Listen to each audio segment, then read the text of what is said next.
god. She's gonna eat a cricket.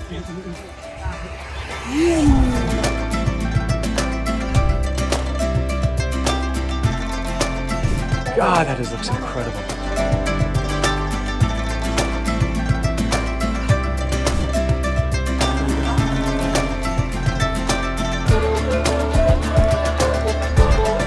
Despite this tragic history, there's hope. Unbelievable. Like, I can't think of a tree that's more perfect for these ruins.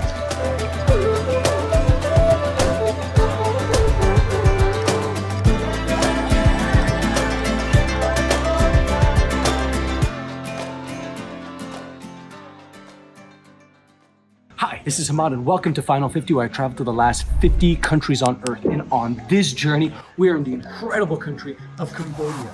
Seeing all the history, the culture, tasting the food, and really seeing what this country has on offer.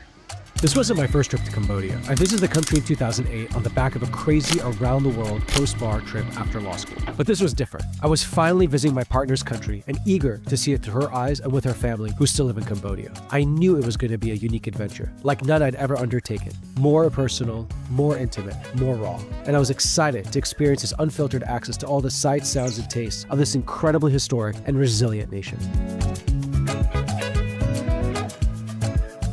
All right, so this is just one side of Phnom Penh, right here in Cambodia. And you can see, like, we're way up high, a beautiful, beautiful hotel right here in the middle of the city. And you can see how crazy and crowded it is, how much traffic there is. I mean, the city is just blowing up in size, just absolutely wild. I was here, 17 years ago, and it's changed so much since I've been here.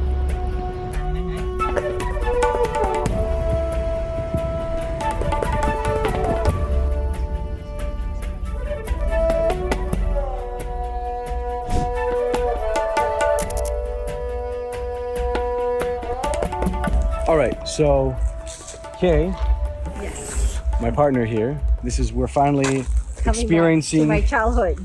To your childhood. So this is our kind of picnic land, because we want to have our own land where my dad loved to hang out with his, colleagues. My family would just cook and eat here.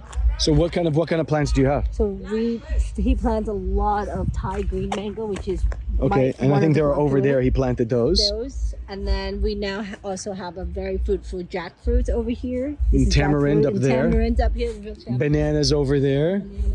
We are right at the edge of the mountain that has a temple, an ancient temple, which we're going to go now, and a bamboo train. Through our research, we learned that there's an open-air train that consists of a bamboo platform mounted on metal wheels and powered by a small engine that runs on abandoned tracks in the Battambang area of Cambodia. The bamboo train, as it's known, is mainly used for transporting goods, including tourists like us. So YOLO, we gave it a try. Woohoo! Here we go. We're gonna jump on a moving train.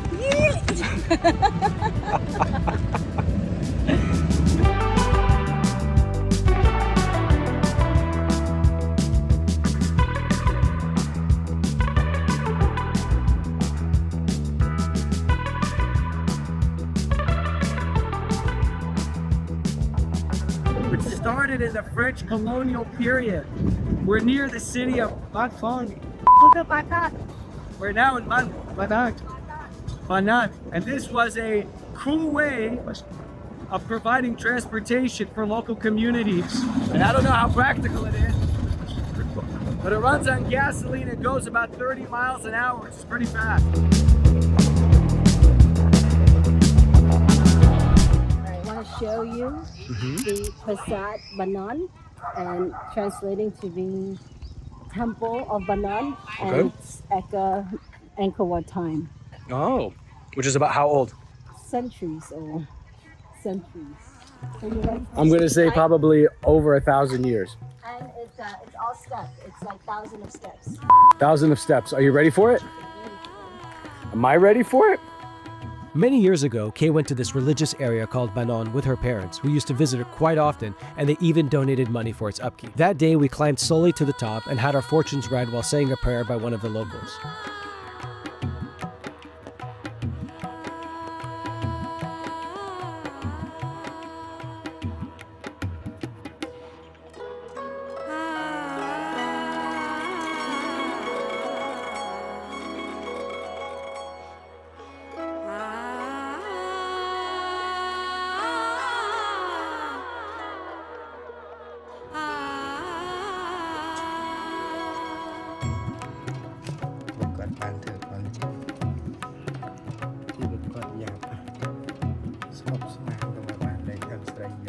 but Kay wanted to do something different this time. She had heard of a hidden cave that had almost supernatural powers that protects people. In fact, during the war, many military leaders against the Khmer Rouge used to hide there. Given its powers, Kay was scared to venture there alone. It turns out that we met a person at the top of the shrine who was a shaman of sorts and the caretaker of the cave. We could not get a good read on him, but we knew our intention was good, and so we just trusted our instincts and followed him down the hill to explore this mystic cave together.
So we're here in Battambang, which is kind of a little bit north. And Battambang is famous because it is the kind of like the rice basket of the country. And you can see here is the new city hall, and that's the old city hall.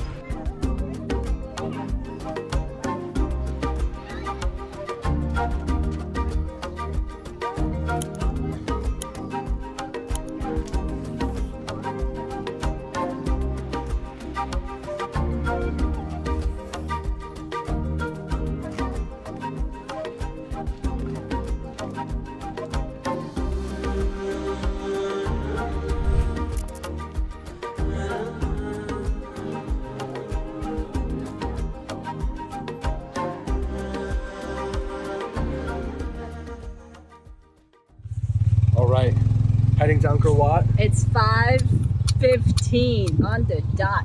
And we're gonna try to make it for sunrise, which is meant to be an epic experience, so wish us luck. We were so pumped to get to Angkor Wat as early as possible. I even thought, how cool would it be to bike there at dawn from Siem Reap? But that idea was out of the question, given the distance and the time crunch to get there before sunrise. So we took a tuk-tuk to get to the site as fast as possible. All right, we're trying to pace it as fast as we can so that we can get a nice seat for sunrise. I'm sure there's a hack. I'm sure there's another spot, but I don't know much about it.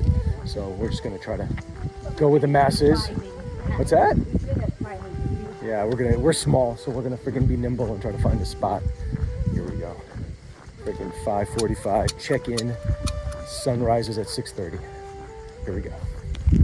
But as we got closer and closer, we began to feel that rush as we made our way through the crowds to get to that main temple that boasts that world-famous sunrise image that reflects on the lake below. I mean, what better way to start our journey in Angkor Wat than at that temple and then make our way to all the other hidden gems throughout the day.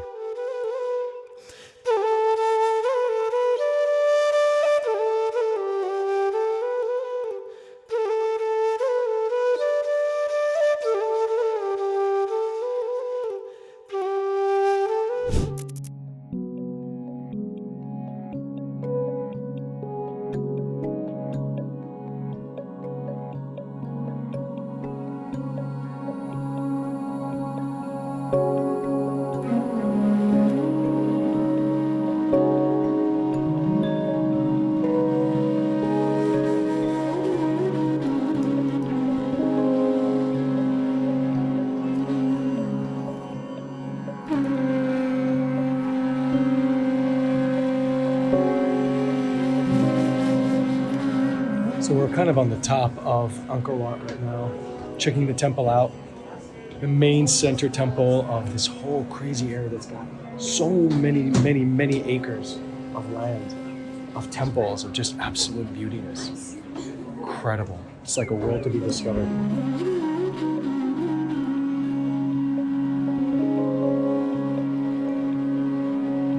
Now remember, Angkor Wat has over 1,000 temples spread over 1,000 square miles. In fact, not only is it the largest religious site in the world, it also is the largest archaeological site and a runner-up for one of the modern wonders of the world. So running between the temples felt like a never-ending maze.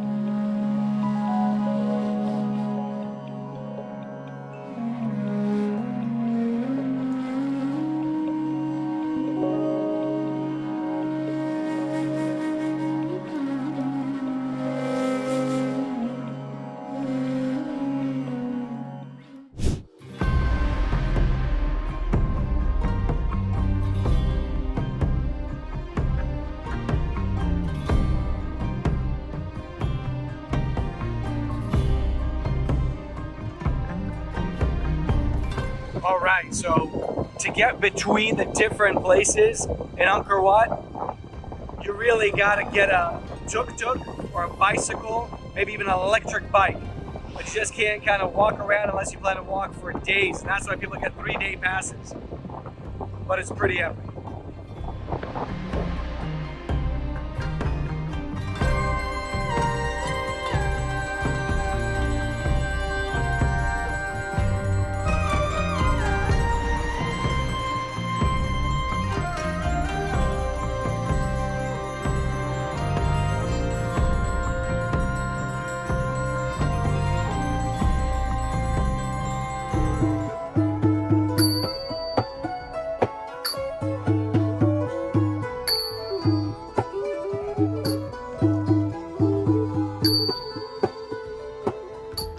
When we got to the temple known for staging the movie Tomb Raider, I was simply blown away by the symbiosis between nature and the temple structure. It was as if the trees, which are known as strangler fig trees, were reclaiming the ruins for themselves, showing us the power of nature over man. Simply incredible.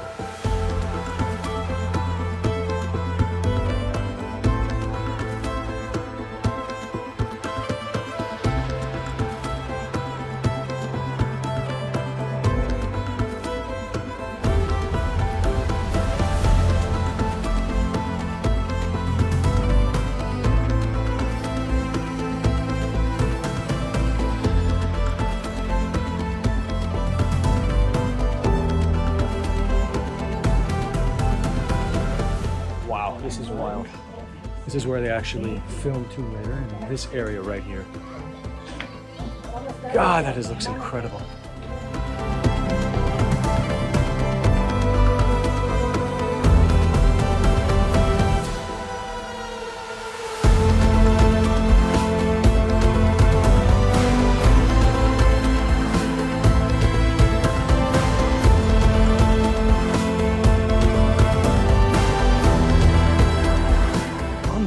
Like, I can't think of a tree that's more perfect for these ruins. Wow.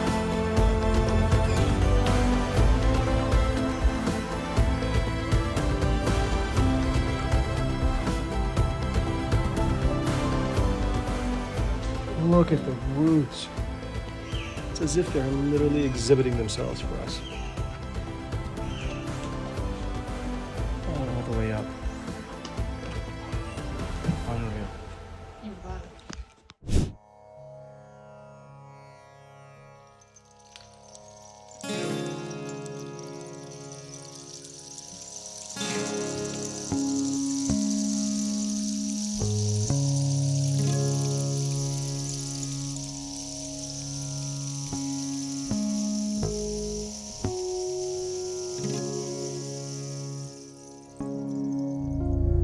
I swear, even though there are so many temples, each one we visited had its own unique touch and flavor. I think it would take us weeks to get through most of them. You know what, maybe even months. At one of the temples, for example, we encountered a family of monkeys that made the place seem even more raw and rugged.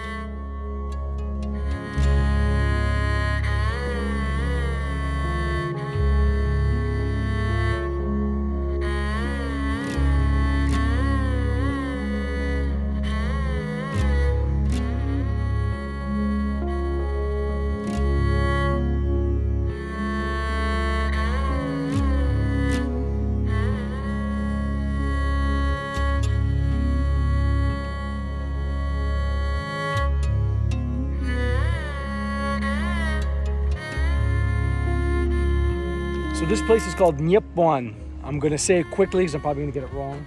I gotta remember it. Totally wrong. It's Nyepwan. Nyepwan. Nyepwan. There you go. Basically, as you can see, it almost looks like a sunken forest.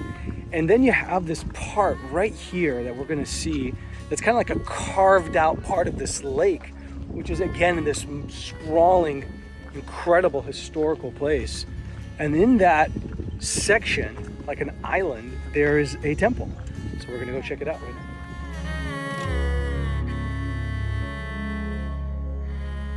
Now, this temple was famous because of the engineering feat to create it in the middle of a reservoir, and then centuries later to bring the whole water system back to life using the same techniques employed by the original builders. There is absolutely no end to Khmer innovation.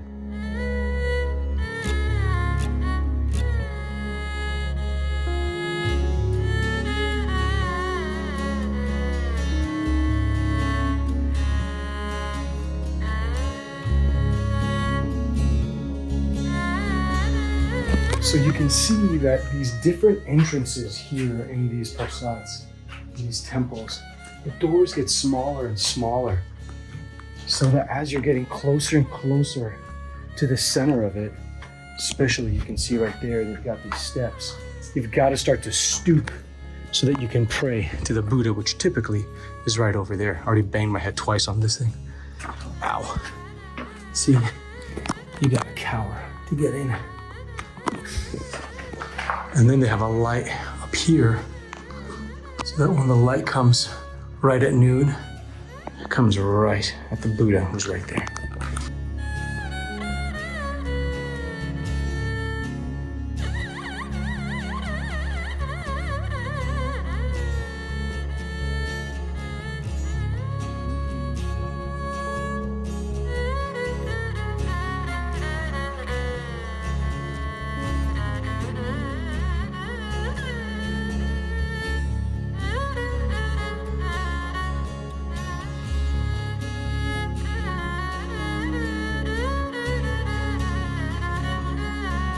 Right, so this is on Bukhan Mountain, which is the highest point probably in Angkor Wat, and which is why it's super popular, as you can see, in terms of seeing the sunset. So excited to end the day here because really, what a beautiful place and what a great, great location to see the sunset and really kind of take in all that this incredible, incredible place has on offer.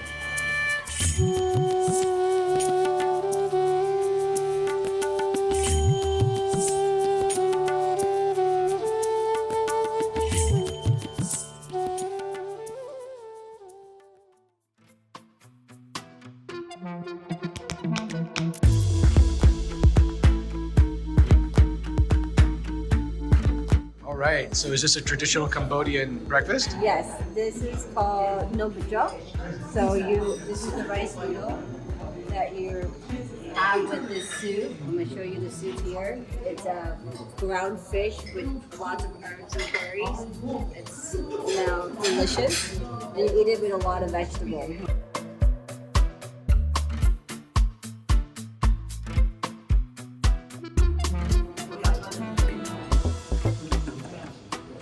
So good. First time I'm having a soup, a fish soup for breakfast. But everything together is so well done. Oh, so good. Excellent. Now, I love visiting local markets, not only because they are a microcosm of that given society, but because of how alive and exciting they are. Shopping with these ladies. It's all Cambodian made ingredients. We only buy Cambodian. Yes.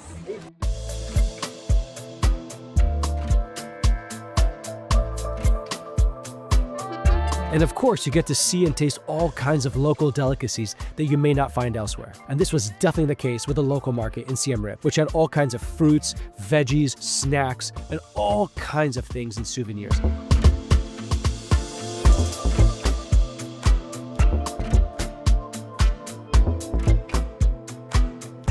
I have to say, Cambodia may be the main snack country of the world, given the sheer variety and innovation what locals create and eat. Yummy.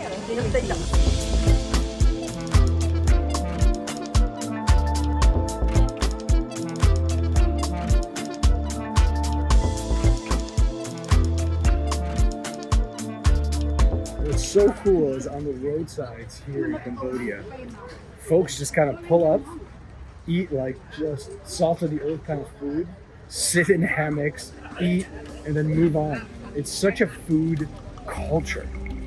So cool.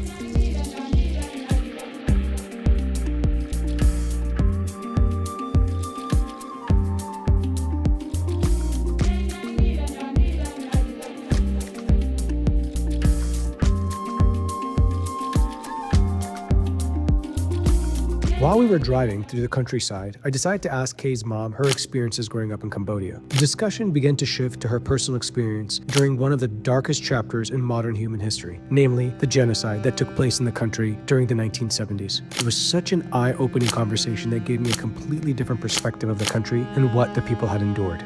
គឺម៉ែបានស្លាប់សេរីភាពស្លាប់អារម្មណ៍អស់ហើយតែទូនរបស់យើងមិនទាន់ស្លាប់ព្រោះគេមិនទាន់ដល់ពេលដែលត្រូវយកយើងទៅសម្លាប់ព្រលឹមឡើងគេហៅទៅធ្វើការទៀតដល់មក50បាយទៅទៀតអញ្ចឹងយើងអត់ដឹងសេចក្តីស្លាប់ពេលណាទេអ្នកខ្លះគេអត់យើងក៏អត់ដឹងខ្លួនដែរពេលគេយកទៅសម្លាប់គេនឹកឃើញចង់ហៅយើងគេគោះទ្វារតុកអង្គការត្រូវការណែនាំយកទៅបាត់ចឹងទៅណាគេហៅប្តីងាប់គេហៅប្រពន្ធងាប់គេហៅកូនងាប់អត់ត្រឡប់មកវិញអ្នកដែលចាក់ចេញពីផ្ទះគឺណូតអត់ត្រឡប់មកវិញទេគេថាហ្នឹងអាក្រក់វាយកទៅសម្លាប់ទៅវាថាហ្នឹងខុសសូវសម្លាប់ទៅវាថាហ្នឹងជាស្អីគេជាអ្នកសឹមកេតក៏ចាវាថាទេគឺសំដីនៅលើវាដូចគេថាដូចពាក្យពិតដូចពាក្យទៅពិតដែលវាកំណត់តាមពិតក្នុងចិត្តវាស្លាប់បាត់ហើយអត់គិតថាខ្លួនយើងមានជីវិតទេតែគាត់យល់ថាបើវាមិនតន់ស្លាប់ហ្នឹងជារឿងបុណ្យវាសនាយើងយកទៅលើយើងដាក់ទៅលើបុណ្យវិញតែខ្លួនយើងគ្មានលទ្ធភាពនឹងតវ៉ាជាមួយវាថាគួរស្លាប់ឬមិនគួរស្លាប់យើងអត់ដឹង So there's not really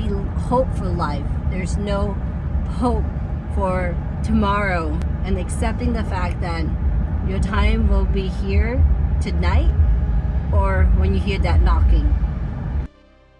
So the history of Cambodia is a history of incredible civilization that harkens back millennia.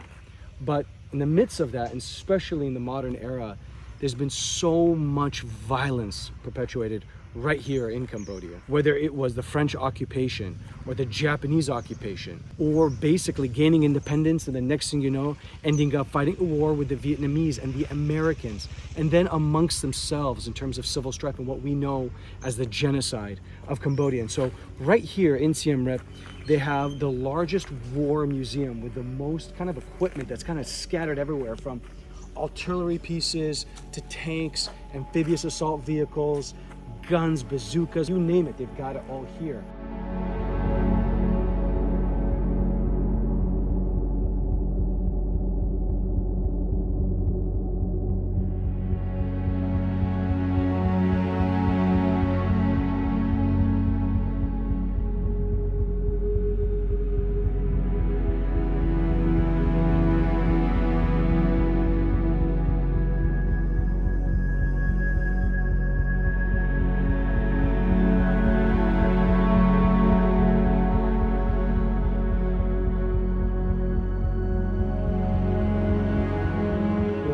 Sad is that Cambodia at one point was the most land-mined country in the world. I think over 60,000 people have died from these landmines. And there's been a huge push to kind of take out the landmines.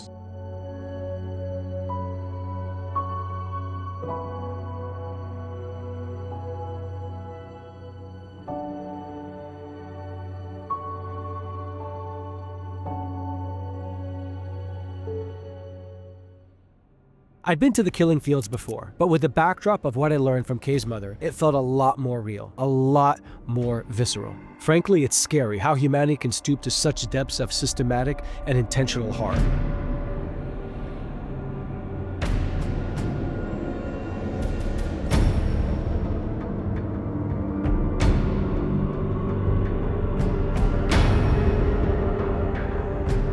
While walking around the killing fields, I had this sickening feeling visiting the different sites that have been preserved for over 50 years, showing just a small example of a far wider genocide that took the lives of millions in a matter of just 4 years.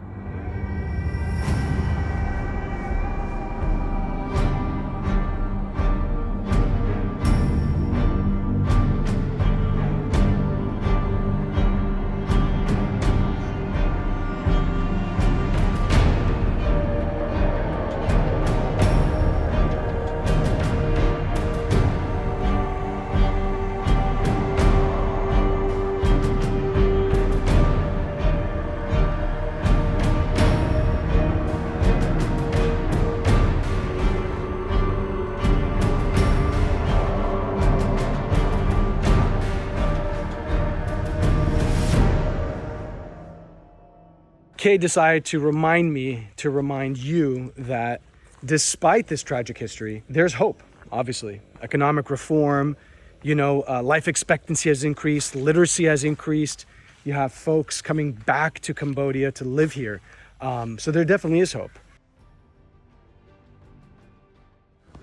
So this is called the factory, where they have co-working spaces, kind of play spaces, meeting spaces. You see there, they've got graffiti, kind of industrial style, really cool. I think it just kind of grabs entrepreneurs and thinkers and creatives all together in one space, just kind of right in smack in the middle of the city, but in a quieter spot that's, fairly cool to kind of just chill in and meet other folks.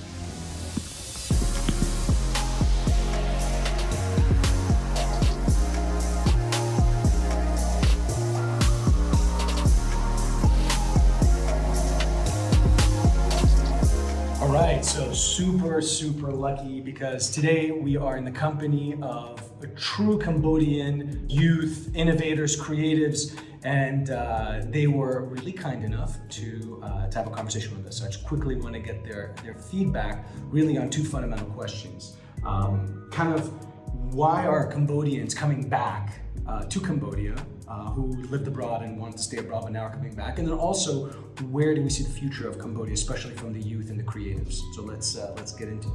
I think for the past 10 years, Cambodian has opened a lot in terms of especially I'm speaking from the creative industry. What I see the changing was before the last 10 years, I believe that Cambodia was branded as unsafe place. We still in the war, there's no facility, everything is dangerous, exercise, etc. But then with the internet, because for the last 10 years there was a big change around the world, especially for Cambodia, that somehow we gained back the voice that we never had before. So we use Facebook, we use Instagram, we use YouTube, right?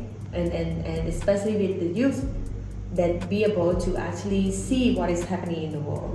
What I see the difference between my mom generation to my generation, and now my cousin generation. From my mom generation, it's oh, we can do this is enough, that's it. Just study and then you work full time, that's it.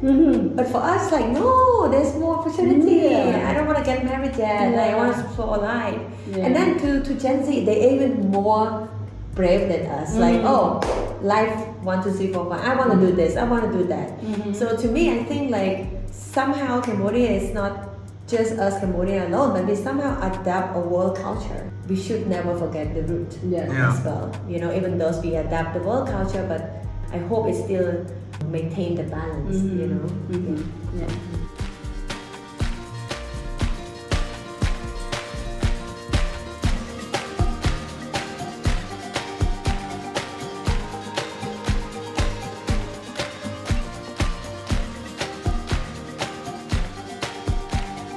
So right outside Sihanoukville, there is an area built by Chinese developers where they're building resorts, hotels, basically condos, and also taking full advantage of the surrounding.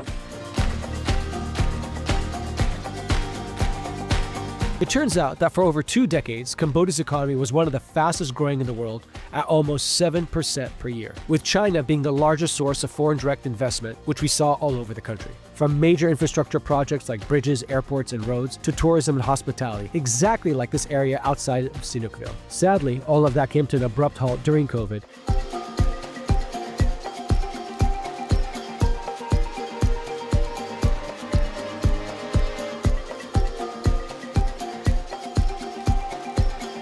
And it's only now that the economy is slowly beginning to recover.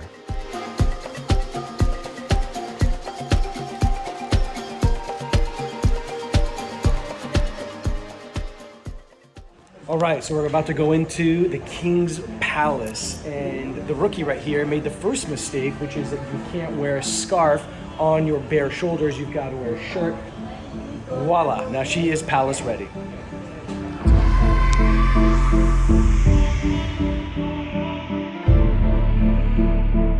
I was shocked to see how central and accessible the King's Palace is in Phnom Penh, and truly how well preserved it is. Each section was completely different from the other, built and renovated over 50 years and housing some of the country's most precious national treasures. Over here, behind that wall, not this building, behind that wall is where actually the king resides when he is here in Phnom Penh.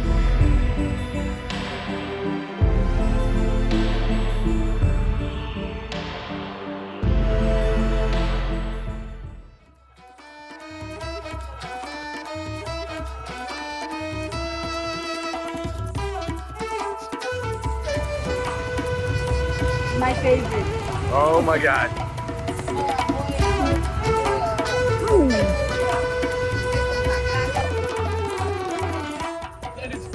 Chew! Yeah, boy! Yummy! Come on!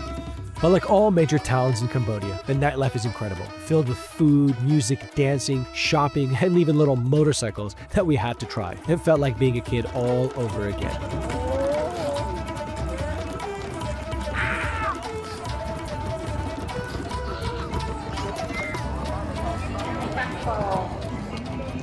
Fish amok, one of my favorites.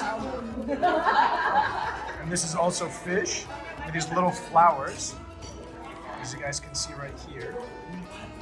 And right here, yes, that's a cricket, and I think today's the day I'm gonna try it. Okay, God. Can I just chew the back of it? No, you just ask him. You put the whole thing. The whole thing in my mouth? Yes. Yeah. And chew. And it's got garlic on it? Yes. Garlic and spices so that I'm not knowing what I'm eating. Yes. Here we go. Let's Come see. by. Excellent. Really good, actually. Really? Tastes like chicken.